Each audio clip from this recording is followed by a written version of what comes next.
Allah Subhanahu wa ta'ala jadikan dunia sebagai darul akhirah, sebagai tempat usaha. Dunia adalah tempat usaha. Bila kita usaha atas agama, Allah akan berikan agama kepada kita. Hari ini orang buat usaha segala bidang, pertanian, perdagangan, bisnis, servis, segala macam usaha, segala macam bidang pekerjaan orang melakukan usaha.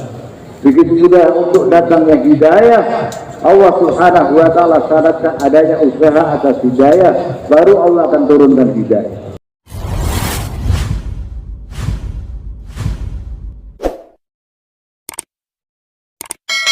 Yang dirahmati Allah Subhanahu wa ta'ala, Allah letakkan kejayaan seluruh umat manusia hanya dalam agama. Orang tua, anak muda, kejayaannya hanya dalam agama. Dan Allah Subhanahu wa ta'ala hubungkan agama dengan usaha. Jadi agama akan datang dalam kehidupan kita, dalam kehidupan umat manusia bila diusahakan. Bila tidak diusahakan, maka agama tidak akan datang dalam kehidupan kita dengan sendirinya. Allah Subhanahu wa ta'ala meletakkan kejayaan dalam agama. Agama akan datang hanya dengan usaha atas agama. Hadirin dirahmati Allah Subhanahu wa ta'ala, untuk menjadi seorang alim, hafiz Quran, untuk bisa menjadi seorang yang berpendidikan, maka seorang dia buat usaha. Dia usaha maka dia akan dapat, tidak usaha maka tidak akan dapat. Untuk menjadi orang jahil tidak perlu usaha. Untuk menjadi orang yang tidak berpendidikan tidak perlu usaha. Meninggalkan usaha maka dengan sendirinya kejahilan akan datang kepada kita. Hadirin yang dirahmati Allah Subhanahu wa ta'ala, Allah Subhanahu wa ta'ala jadikan dunia sebagai darul akhirah, sebagai tempat usaha. Dunia adalah tempat usaha. Bila kita usaha atas agama, Allah akan berikan agama kepada kita.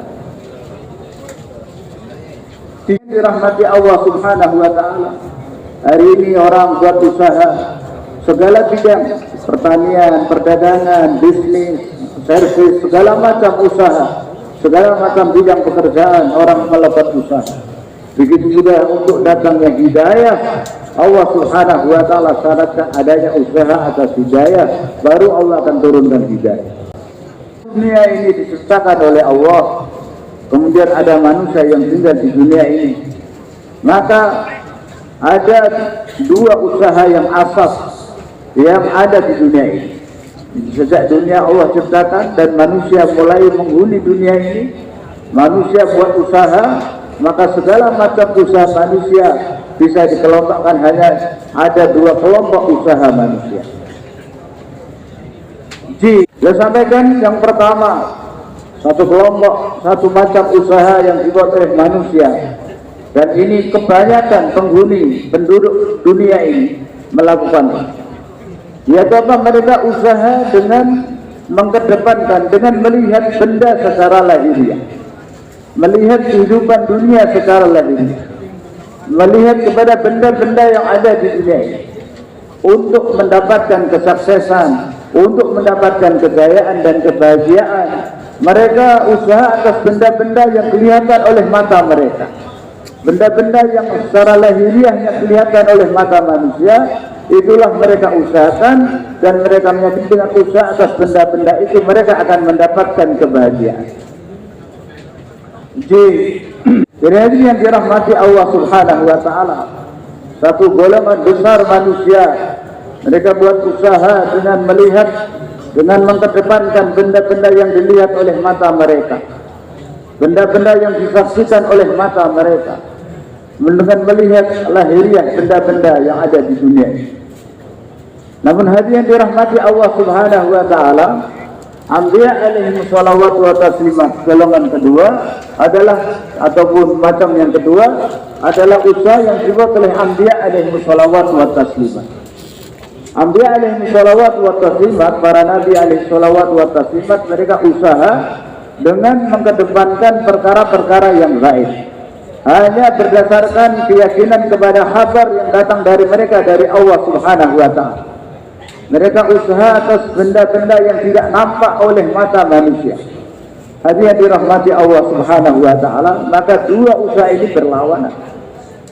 Dan manusia umumnya kebanyakan usaha atas benda yang kelihatan. Dan Anbiya alaihi salawat wa taslimat, mereka usaha atas benda-benda yang tidak kelihatan oleh mata manusia. Iman, amal tidak kelihatan oleh mata manusia. Itulah yang diusahakan oleh Anbiya alaihi salawat wa taslimat. Yang dirahmati Allah subhanahu wa ta'ala. Nah ini Anbiya alaihi salawat wa taslimat, mereka usaha atas perkara yang baik. Sementara kebanyakan manusia mereka usaha atas benda-benda yang kelihatan oleh mata manusia. Maka ini sangat berbeda. Maka dalam Al-Quran Allah subhanahu wa ta'ala menjelaskan dalam surah Al-Baqarah, Alif Lam Mim, dzalikal kitabu la raiba fihi hudan lil muttaqin. Ini kitab Al-Quran, ini adalah kitab petunjuk, tidak ada keraguan di dalamnya. Hudan lil muttaqin, sebagai petunjuk bagi orang-orang yang bertakwa. Di dalam Al-Quran ada keberkahan, ada rahmat, ada syifa, ada hidayah, ada petunjuk. Allah subhanahu wa ta'ala turunkan Al-Quran untuk merubah kehidupan umat manusia, mengeluarkan manusia, mendatangkan inqilab, revolusi dalam kehidupan umat manusia, dari kesesatan kepada hidayah, dari kegelapan kepada cahaya. Itulah maksud fungsi Allah subhanahu wa ta'ala turunkan Al-Quran kepada kita. Di dalamnya ada keberkahan, ada rahmat, ada hidayah, ada syifa. Hadi yang dirahmati Allah subhanahu wa ta'ala, Allah jadikan Quran hudan lil muttaqin, petunjuk bagi orang-orang yang bertakwa. Siapakah orang-orang yang bertakwa? Orang-orang yang bertakwa dalam ayat ini, yang pertama, mereka adalah orang-orang yang yakin, orang-orang yang beriman kepada perkara yang gaib. Alladzina yu'minuna bil ghaib. Mereka yakin kepada perkara-perkara yang tidak nampak oleh mata. Beriman kepada perkara-perkara yang gaib. Itulah syarat pertama orang yang bertakwa, yang akan mendapatkan hidayah petunjuk daripada Al-Quran. Kemudian yang kedua, orang yang menegakkan sholat. Dan kemudian orang yang menginfakkan, membelanjakan sebagian harta yang Allah subhanahu wa ta'ala berikan kepadanya. Dan mereka orang-orang yang yakin kepada kampung akhirat. Wabil akhiratul muqin. Bukan hanya mengetahui, bukan hanya tahu, tapi yakin. Hadirin dirahmati Allah subhanahu wa ta'ala, permasalahannya adalah dalam iman yakin. Bukan hanya sekedar tahu. Dan mereka itulah orang-orang yang berada di atas petunjuk Allah. Mereka berada di atas hidayah Allah subhanahu wa ta'ala. Dan mereka lah orang-orang yang sukses. Maka perkara yang asal adalah yakin kepada yang gaib, beriman kepada kampung akhirat, yakin kepada kampung akhirat. Dunia dengan segala isinya yang nampak oleh mata kita, ini tidak ada hakikatnya. Perkara yang ada hakikatnya, yang sebenarnya adalah kampung akhirat. Perkara-perkara yang gaib yang tidak nampak oleh mata kita, itulah asal yang sebenarnya, itulah hakikat yang sebenarnya.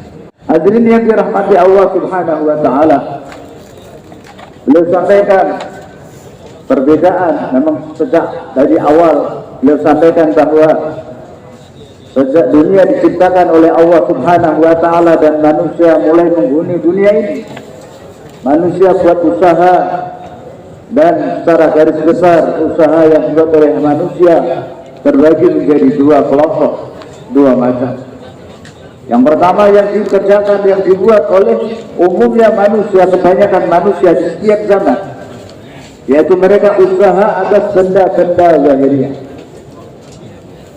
Inilah perbedaannya antara usaha yang dibuat oleh umumnya manusia dan yang dibuat oleh Anbiya alaihi salawat wa taslimat. Umumnya manusia menjadikan benda-benda yang ada di sini sebagai subjek usaha mereka. Subjek daripada usaha yang dikerjakan oleh manusia adalah benda-benda yang ada di luar badan manusia. Mereka sibuk usaha untuk membangun gedung-gedung tempat tinggal yang baik. Sibuk setiap saat, di setiap zaman manusia sibuk untuk membangun rumah-rumah, tempat-tempat tinggal yang bagus, tempat-tempat tinggal yang kokoh. Itu usaha setiap manusia di setiap zaman, dari dulu sampai sekarang sibuk membangun tempat tinggal, memperbaiki tempat tinggal, membangun tempat tinggal, kemudian membangun jalan-jalan raya. Mereka sibuk menjadi usaha ke atas pakaian, atas makanan, atas kendaraan. Itulah subjek usaha kebanyakan manusia, usaha atas benda-benda yang ada di luar badan manusia. Bagaimana perkara-perkara ini menjadi baik, tambah hari tambah bagus, tambah hari tambah modern. Semua tenaga, pikir, usaha, harta mereka gunakan untuk itu, untuk kemajuan keduniaan, untuk memajukan dunia mereka, benda-benda yang ada di dunia ini. Sementara subjek daripada usaha para nabi alaihi wassalatu wa taslimat, sementara objek daripada usaha para nabi alaihi wassalatu wa taslimat, dan juga maksud diciptakannya ataupun diutusnya anbiya alaihi wassalatu wa taslimat adalah untuk usaha atas manusia agar manusia itu menjadi manusia yang baik. Ini perbedaan antara usaha-usaha yang dibuat oleh kebanyakan ahli dunia dan usaha yang dibuat oleh anbiya alaihi wassalatu wa taslim. Para nabi usaha untuk memperbaiki, untuk memperbagus, memperindah manusia agar manusia menjadi orang-orang yang baik. Ahli dunia mereka sibuk membangun rumah-rumah yang baik, nabi mereka sibuk usaha agar manusia yang tinggal di rumah itu menjadi manusia yang baik. Manusia umumnya mereka usaha membangun jalan-jalan agar jalan menjadi baik. Anbiya alaihi wassalatu wa taslimat usaha agar manusia yang berjalan di atas jalan-jalan itu adalah manusia yang baik. Manusia umumnya mereka usaha untuk menciptakan, membuat pakaian-pakaian yang bagus. Anbiya alaihi wassalatu wa taslimat mereka usaha bagaimana manusia yang memakai baju-baju itu adalah manusia yang bernilai, manusia yang tinggi nilainya, manusia yang baik. Umumnya manusia mereka usaha untuk membangun, untuk menciptakan, membuat makanan-makanan yang enak.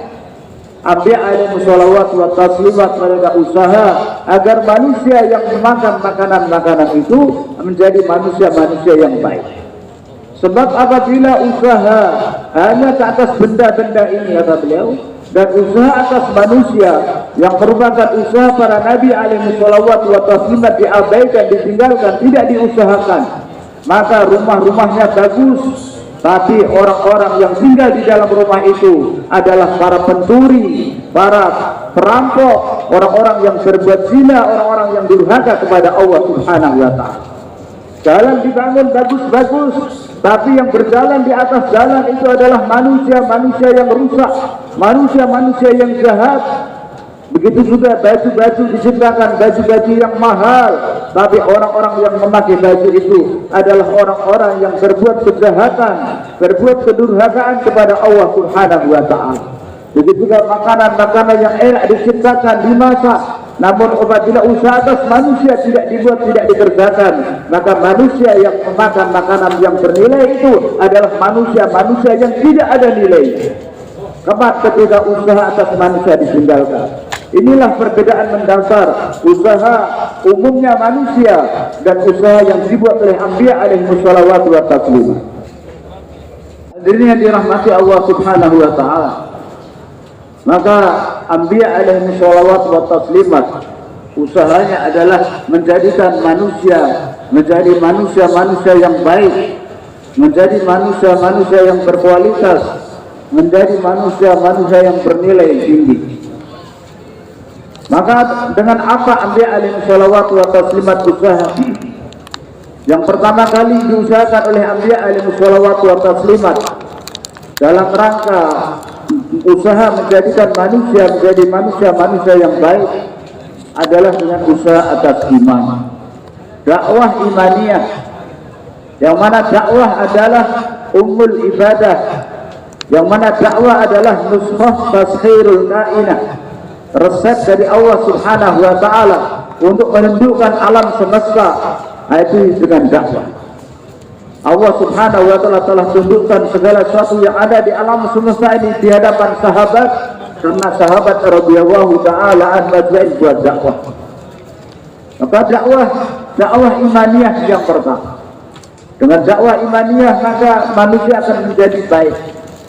Dengan dakwah imaniyah manusia akan menjadi bernilai. Pertama adalah dengan memasukkan sifat iman dalam diri.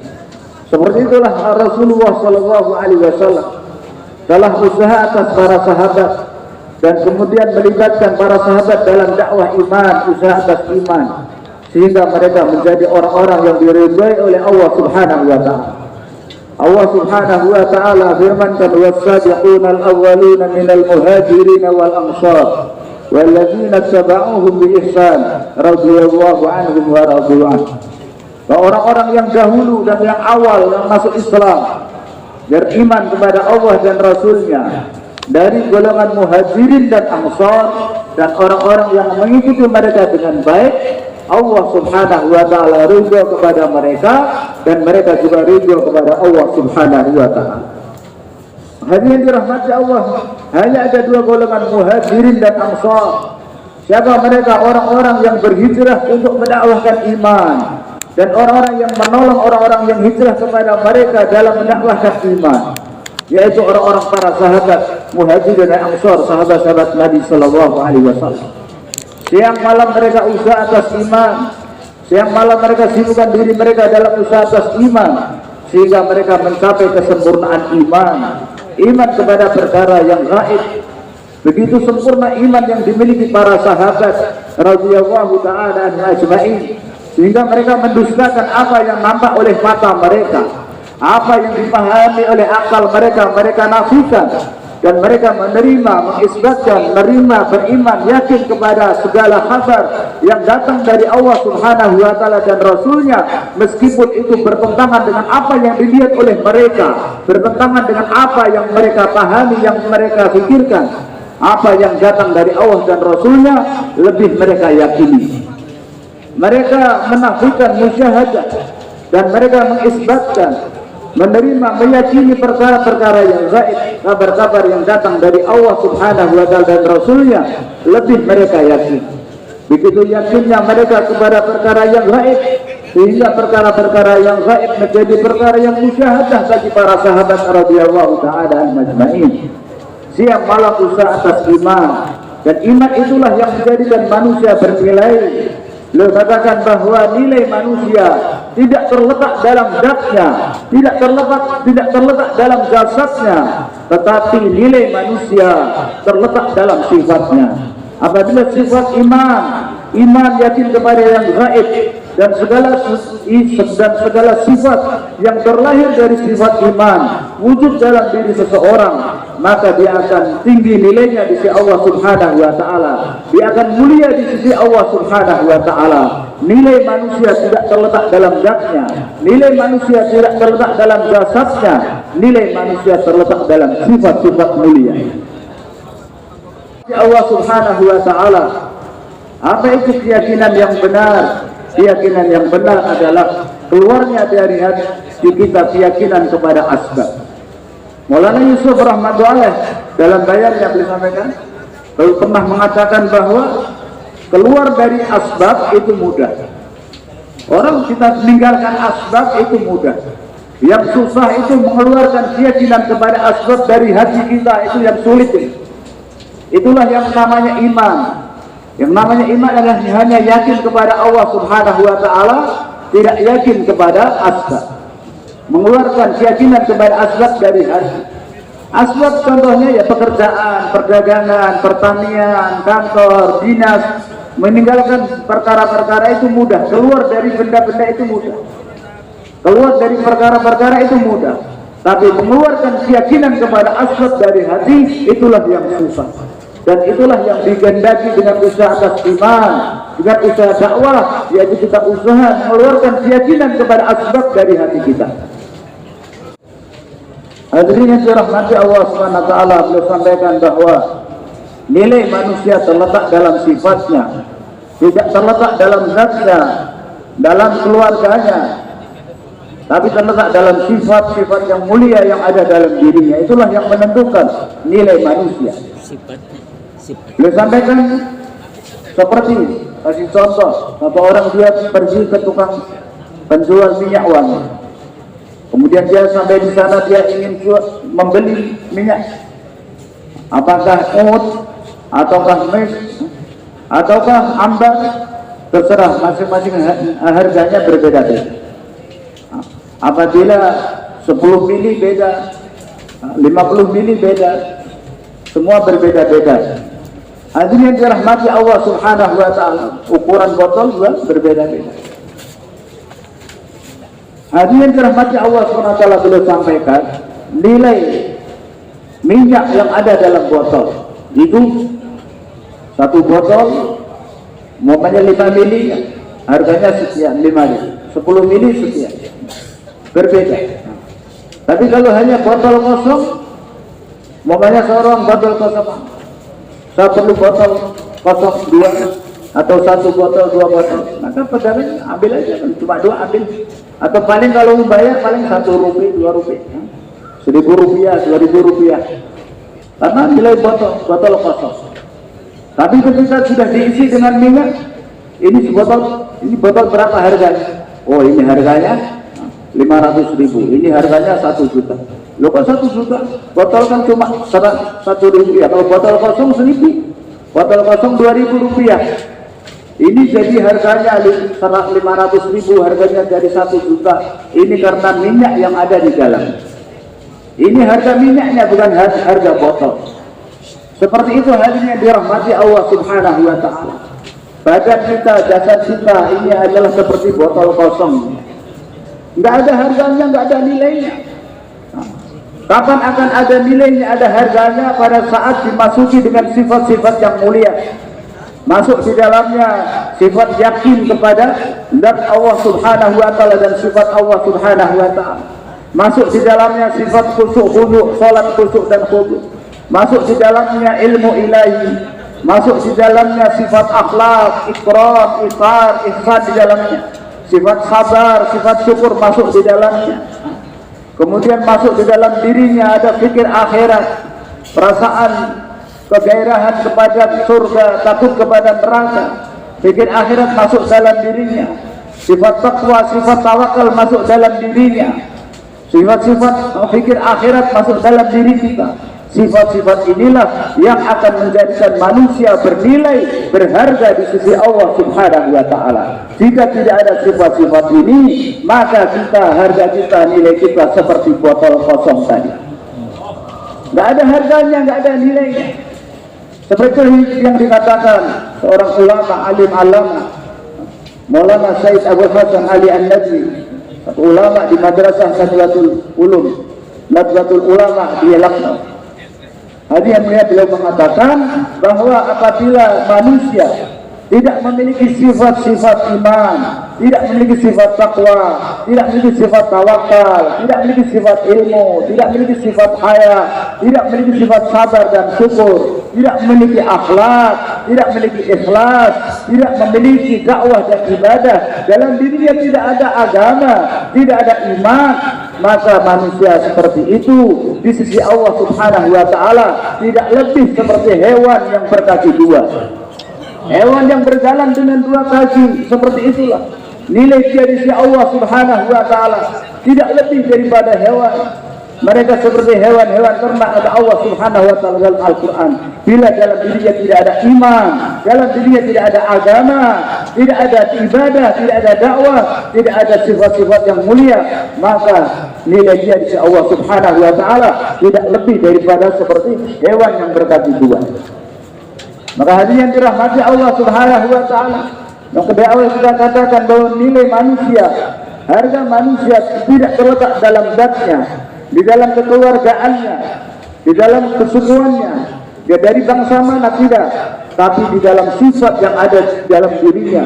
Sifat-sifat iman ada dalam dirinya, maka dia menjadi orang yang berharga, menjadi orang yang mulia di sisi Allah Subhanahu wa taala. Hadirin dirahmati Allah Subhanahu wa taala, untuk menjadi orang baik maka perlu usaha.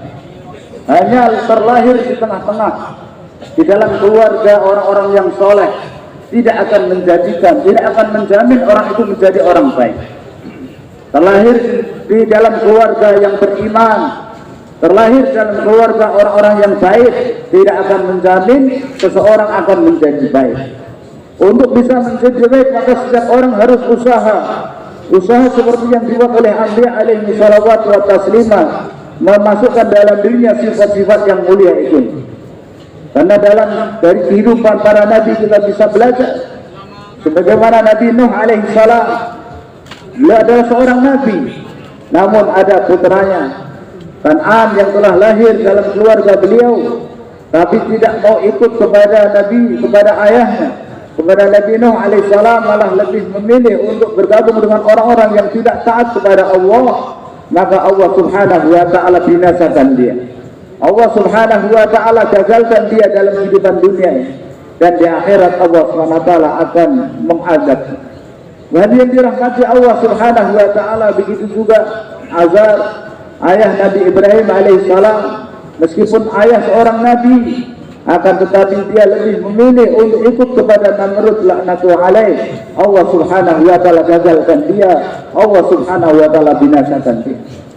Begitu juga Nabi Lut alaihissalam, istrinya tidak mau beriman kepadanya, dia lebih memilih bergabung dengan orang-orang yang ingkar kepada Allah subhanahu wa ta'ala.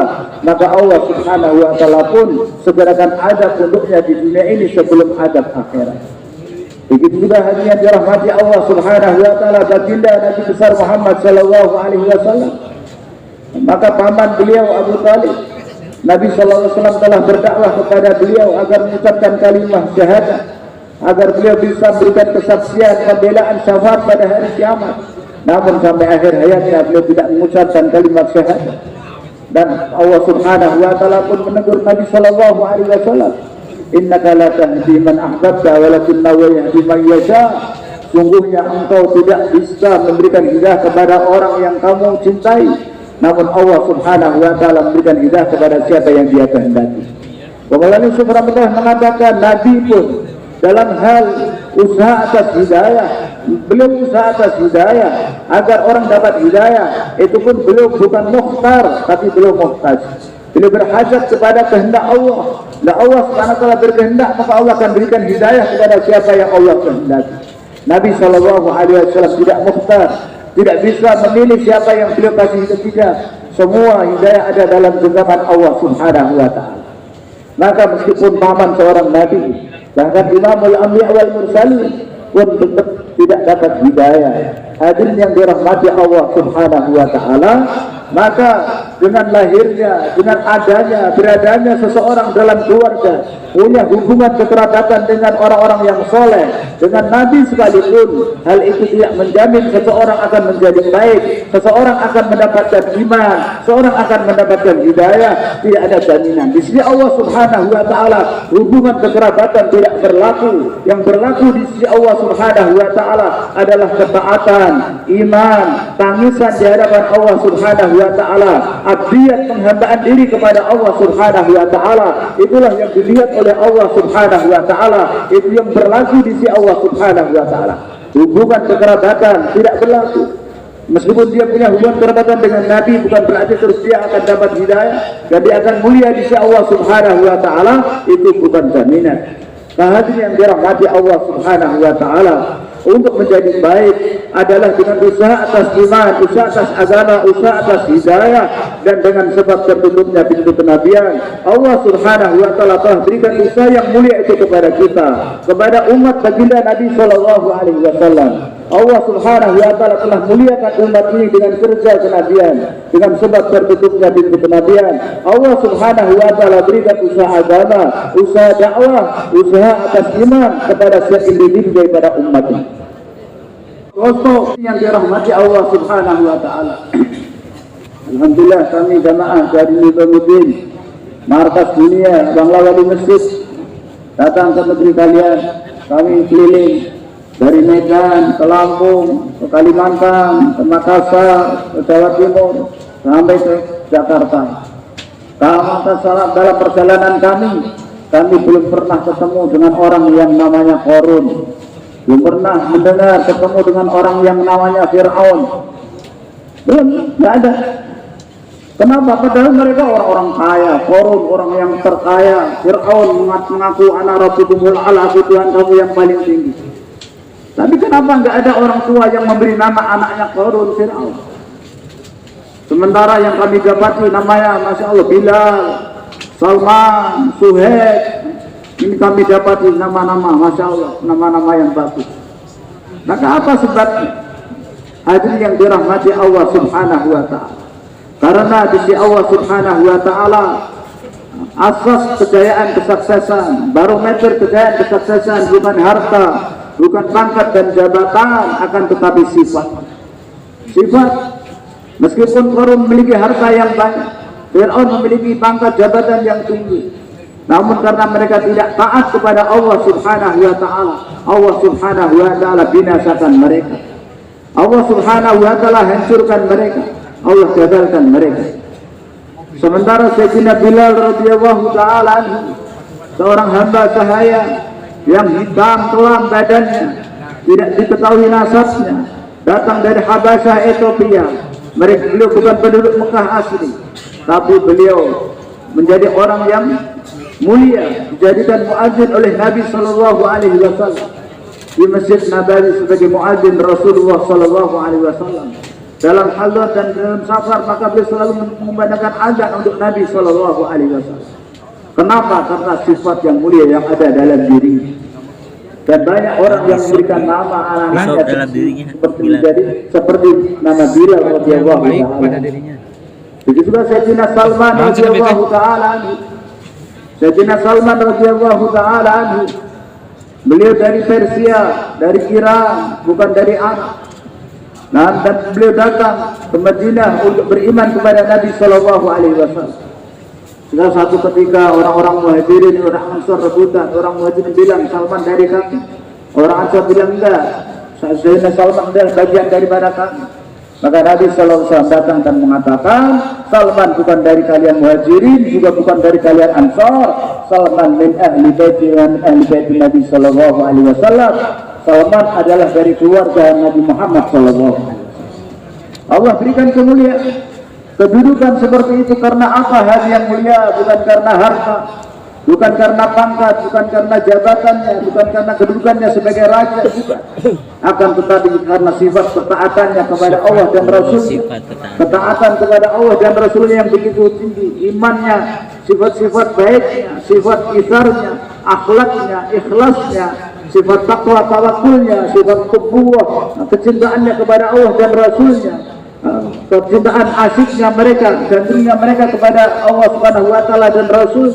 Itulah yang menyebabkan mereka dimuliakan oleh Allah Subhanahu wa ta'ala. Di dunia ini pun Allah berikan kepada mereka kemuliaan. Maka hadirin yang dirahmati Allah Subhanahu wa ta'ala, untuk menjadikan manusia bernilai tinggi di sisi Allah Subhanahu wa ta'ala adalah dengan usaha atas agama, usaha atas iman, usaha atas salat, usaha atas ilmu, usaha atas akhlak. Inilah usaha-usaha yang akan menyebabkan wujudnya sifat-sifat yang mulia dalam diri manusia, sehingga manusia akan mulia di sisi Allah Subhanahu wa ta'ala. Maka apabila dia usaha atas dirinya sendiri dan menjadi asbab usaha datangnya sifat-sifat ini dalam diri orang lain, maka betapa mulianya dia di sisi Allah Subhanahu wa ta'ala.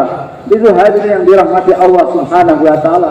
Tidak ada amal yang lebih mulia daripada usaha dakwah. Tidak ada amal yang lebih tinggi daripada usaha dakwah. Karena dengan usaha agama, usaha dakwah ini yang mulia, menjadikan manusia mulia di sisi Allah Subhanahu wa ta'ala. Dan Allah Subhanahu wa ta'ala telah muliakan kita dengan kerja kenabian ini. Allah telah muliakan umat ini dengan kerja dakwah. Umat ini mulia di sisi Allah Subhanahu wa ta'ala karena kerja dakwah, kerja yang dibuat oleh anbiya alaihi wassalawat wa taslimat. Tidak ada kerja yang lebih mulia daripada usaha agama ini. Rahmati Allah Subhanahu wa ta'ala. Beliau sampaikan bahwa baginda Nabi Sallallahu Alaihi Wasallam adalah teladan bagi kita. Qul in kuntum tuhibbuna Allah fattabi'uni yuhibbukumullah wa yaghfir lakum dzunubakum. Katakan kepada umatmu wahai Muhammad Sallallahu Alaihi Wasallam, jika kalian mencintai Allah, maka ikutilah aku, maka Allah akan mencintai kalian dan Allah akan mengampuni dosa-dosa kalian. Maka untuk mendapatkan cintanya Allah, Hanya ada satu jalan, yaitu ittiba kepada kehidupan Nabi Shallallahu Alaihi Wasallam, mengikuti kehidupan Nabi Shallallahu Alaihi Wasallam. Dengan itu Allah akan mencintai kita. Kita akan menjadi hamba yang dicintai oleh Allah Subhanahu Wa Taala. Laqad kana lakum fi Rasulillahi uswatun hasanah. Sungguh ada suri teladan dalam diri baginda Nabi Shallallahu Alaihi Wasallam. Suri teladan yang indah bagi kita, bagi umat. Hadirin dirahmati Allah Subhanahu Wa Taala. Dan Nabi Shallallahu Alaihi Wasallam dalam Al-Quran Allah selalu firman, Inna hadza sirati mustaqiman fattabi'uh. Sungguhnya inilah jalanku yang lurus, maka ikutilah jalanku. Maka dengan mengikuti Nabi Shallallahu Alaihi Wasallam kita akan mendapatkan hidayah. Hadirin dirahmati Allah Subhanahu Wa Taala. Lalu apa itu kehidupan Nabi, kehidupan Rasulullah yang dicintai oleh Allah Subhanahu Wa Taala, yang dengan mengikutinya maka Allah akan mencintai kita. Kita akan dicintai oleh Allah Subhanahu Wa Taala. Nabi Shallallahu Alaihi Wasallam menghabiskan kehidupannya, waktunya, hari-harinya dalam usaha atas iman. Hari-hari usaha atas iman, yakin kepada Allah Subhanahu Wa Taala, dan menyibukkan para sahabatnya dalam usaha atas iman, usaha atas yakin kepada Allah Subhanahu Wa Taala. Sehingga para sahabat radhiyallahu taala anhum dengan sebab mereka telah mencapai derajat iman yang tinggi, maka para sahabat seperti Nabi SAW sabdakan, seperti bintang-bintang di langit. Ashabi kan nujum bi ayyihim iqtadaitum ihtadaitum. Sahabat-sahabatku seperti bintang-bintang di langit. Siapapun yang kalian ikuti maka kalian akan mendapat petunjuk. Apa yang dibuat oleh sahabat, apa yang dilakukan Nabi itulah dilakukan sahabat. Rasulullah hari-hari usaha atas iman, memperbaiki manusia dengan usaha atas iman mereka, memperbaiki iman-iman manusia.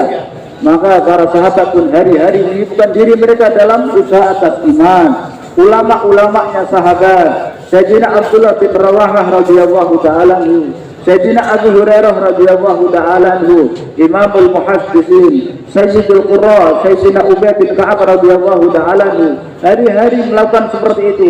Keluar masjid, membawa orang-orang di luar masjid, dibawa ke dalam masjid.